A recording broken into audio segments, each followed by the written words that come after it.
Okay, we're going to talk about editing in Screenflow. So this is a test recording I did earlier. And first thing is just going over the interface here. This is basically what your screen is going to look like. These are your controls. I typically don't use a lot of these things. When I go to this, I just kind of manually drag this. This is the playhead. And then I'll hit spacebar to play. And then I'll use L to go forward. K to stop, J to go backwards. And then you can use the plus and minus keys to make things bigger or smaller. Or you can make it bigger or smaller using this magnifier. And this gets effective when you want to get into making little cuts in fine detail. One other thing is these two clips are separated. The top one is the picture of me, and the bottom one is the screen. You can actually flip-flop these, but you typically don't want to do that. One thing you can do is, if you want, you can actually just take yourself out of the screen temporarily and bring yourself back. We'll get into that a little bit later. You can also make yourself bigger and smaller. So the three basic functions that I'll go over is audio, screen recording, which will deal with this, what you've done on the screen, and text. And those will pretty much take care of most of your basic needs when you're doing just a basic online lecture. So first thing I like to deal with is audio, because before you start making cuts to this, it's good to just settle the audio so that after you make these cuts, you don't have to go into each individual clip to adjust audio for all these little pieces. So I typically like to get that taken care of first. So one of the things I like to do is check my levels. And one of the things you could do is smooth volume levels.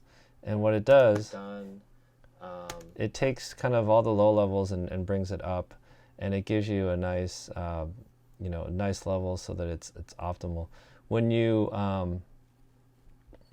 have the recording at optimal levels, when you're recording, it should be right about the middle. When you're doing the output export and in the final edit, it should be closer to the end over here, and that'll give you optimal levels when you upload to YouTube. So so I'll smooth the volume.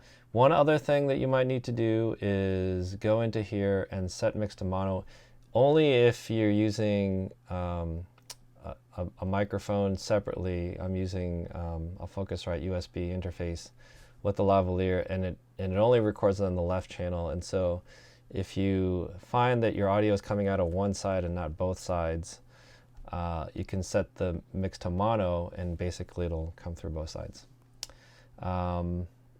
The other thing that you might need is if you're recording in a place where there's a little bit of background noise, one of the things you could do is remove background noise, and this will do it to different degrees.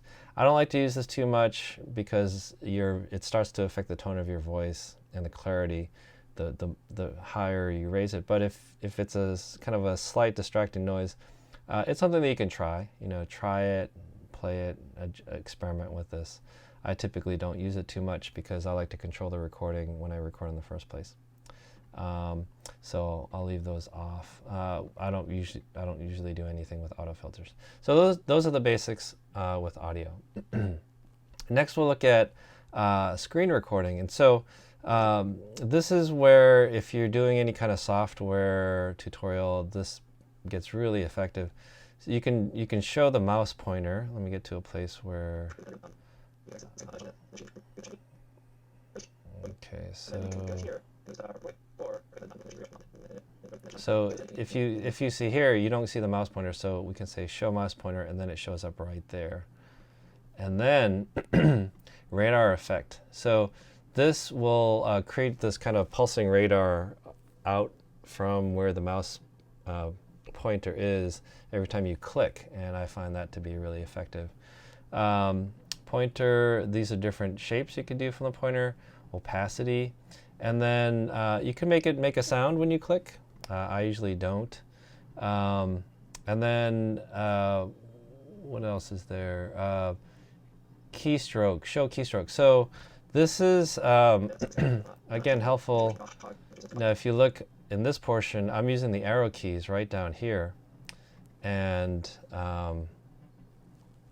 what you'll see if you keep this clicked is, let's say you have quick keys and you're teaching some kind of software. It'll show you which keys you're pressing during your tutorial. I find that really helpful when I teach, when I create software tutorial. Next is, I'll talk about callout just very briefly. Basically what callout is, you can create an action and you hit OK, and then it creates this callout right here, and you can adjust the size of it. But basically what it does is, if you notice, it calls out what you're pointing to, and it emphasizes that, and all these controls kind of work with that. And you could make it bigger or smaller. You can, adjust the border, shadow. I typically don't use this, but it's there if you feel like you could use it. The thing I use a lot, and again, I'm going to Command Z, get out of that. The last thing that I use is text. And so what I'll typically do is, if I want to do a title slide, I'll just go to text, create, use the plus key, plus button, and then it'll create a text box. And what you can do is basically go in here and type your text. I typically go with Helvetica. It's just very generic and very simple. You can do multiple lines. And what you can do is you can change the size of each line. You can take all of this, clicking and selecting, and then you can justify it, center it, justify it left, right, bold. And then you can also fill, outline. I just never do any of this stuff. I just keep it very simple. And then it gives you guides to center everything. And so that's basically it. And you can shorten this, lengthen it, gives you the duration. And so once you have those elements, you can start to kind of make cuts. You can put your title up front, adjust the duration. And as you go through your piece, you can make cuts by pushing this button right there. And then you could say, maybe you want to trim this out. You can make those cuts. You can select this, delete, select this, delete. And then one thing you can do is you can just push this and it'll snap to the next part. Or you can select the space in between and hit delete. One thing to keep in mind is that if these things shift, they're now out of sync. So I like to keep those together and intact. So those are some basic cuts. The other thing you can do is, if you want to add photographic elements, you can actually just drag them onto the timeline, and you can actually create another layer. You can bring it down here, and whatever is on top will show over what's underneath. So what you can do is, once you get it down onto the timeline, you can actually take this and bring it up above. And now that picture can be seen on your screen.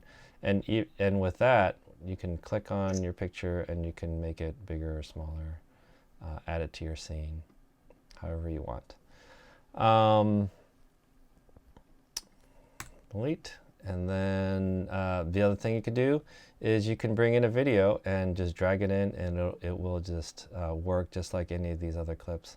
And so if you want to incorporate video into your lecture, you can either play it on your screen while you're performing the lecture, or you can add it later, and both are just as effective. That's basic editing. Next chapter, I will talk about the export and uploading to YouTube.